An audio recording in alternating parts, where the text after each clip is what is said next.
নমস্কার, আমি সুস্মিতা। অনুসুস্মিস কিচেনে আরও একবার আপনাদের স্বাগত জানাই। আজ আমি বানাচ্ছি ধনিয়া চিকেন। তো যখন এমনি চিকেন খেয়ে খেয়ে মানে মুখ একদম বাজে হয়ে যায়, মানে আর ভালো লাগে না ওই রকম চিকেন খেতে, তখন প্লিজ প্লিজ একবার আমার এই রকম ধনিয়া চিকেন রান্না করে খাবেন। মুখের টেস্ট আমি বলছি ঠিক পাল্টে যাবে। আর তখন দেখবেন আমার কথা আপনাদের একটু হলেও মনে পড়বে। তো আর বেশি কিছু বলছি না, এবার পুরো ভিডিওটা দেখার জন্য অনুরোধ রইল। গ্রিন চিকেনের জন্য আজকে নিয়েছি চিকেন, যেটা আমি সিদ্ধ করে রেখে দিয়েছি এবং স্টক সমেত এটা রেখে দিয়েছি।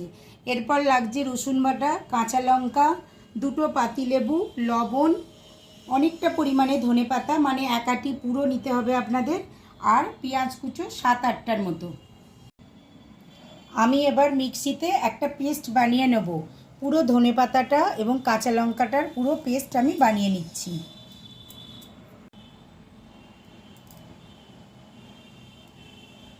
প্রথমে আমি কিছুটা কড়াইয়ে সর্ষের তেল দিয়ে দিচ্ছি।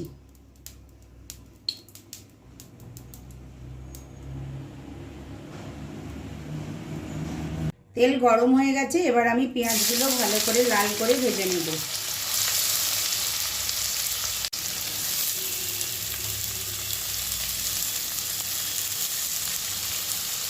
এরপর পেঁয়াজটা আমি ভালো করে লাল করে ভেজে নেব।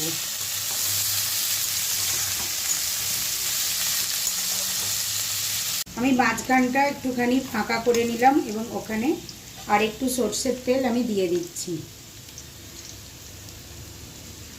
দিয়ে আমি ওখানে রসুন বাটাটা দিয়ে দিলাম।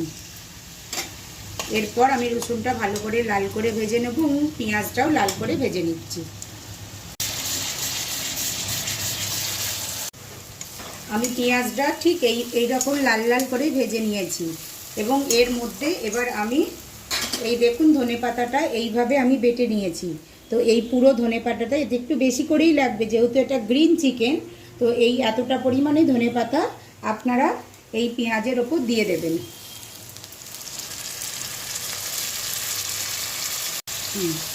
এবার ভালো করে এই পেঁয়াজের সাথে ধনেপাতাটাকে কষতে হবে। ধনেপাতার পেস্টটা ভালো করে আপনারা এই ভাজা পেঁয়াজের সাথে ভালো করে ভেজে নেবেন, তেল ছাড়া পর্যন্ত। দেখুন এইভাবে 4-5টা খুব সুন্দর তেল ছেড়ে এসছে।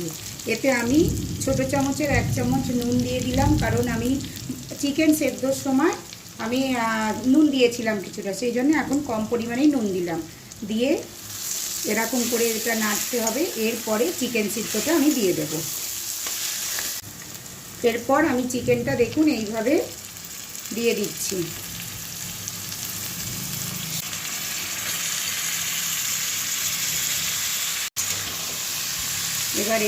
এবার এটাকে আমি পুরো ধনেপাতা এবং পেঁয়াজের এই মিশ্রণটার সাথে ভালো করে কষিয়ে নেব। আমি অল্প অল্প করে যে স্টকটা ছিল সেটা এর মধ্যে দিয়ে দিলাম। আপনারা কিন্তু অল্প অল্প করেই স্টক দেবেন, একেবারেই স্টকটা দেবেন না। আমি এখন যেরকম হাফ বাটি দিলাম, আবার কিছুক্ষণ পর আবার হাফ বাটি দেব। দিয়ে এরকম করে নাড়ছি, দেখতে থাকুন।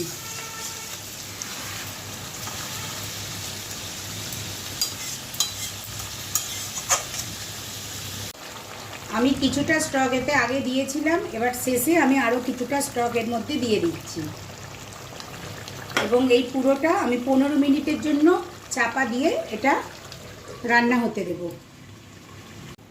আমি এখন 2টো পাতিলেবুর রস এটার মধ্যে দিয়ে দিলাম। এই অবস্থায় কিন্তু আপনারা গ্যাসের ফ্লেমটাকে পুরো অফ করে দেবেন। দিয়ে এই পাতিলেবুটা দিয়ে আমি আলতো হাতে এটাকে মিশিয়ে নিলাম।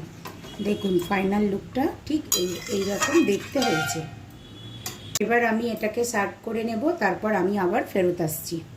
আপনারা যদি প্রথম থেকে আমার এই ভিডিওটা এতদূর দেখে থাকেন এবং যদি আমার রান্না আপনার ভালো লেগে থাকে, তাহলে অবশ্যই একটা লাইক, কমেন্ট ও শেয়ার করবেন বন্ধুদের সাথে। আরও অনেক সুস্বাদু রান্নার ভিডিও দেখার জন্য আমার চ্যানেলটি অবশ্যই সাবস্ক্রাইব করে দেবেন এবং পাশের বেল আইকনটি ক্লিক করে দেবেন। যাতে আমি নতুন যখন কোনো রেসিপি আপলোড করি না কেন যাতে নোটিফিকেশান আপনাদের কাছে পৌঁছে যায়। ধন্যবাদ।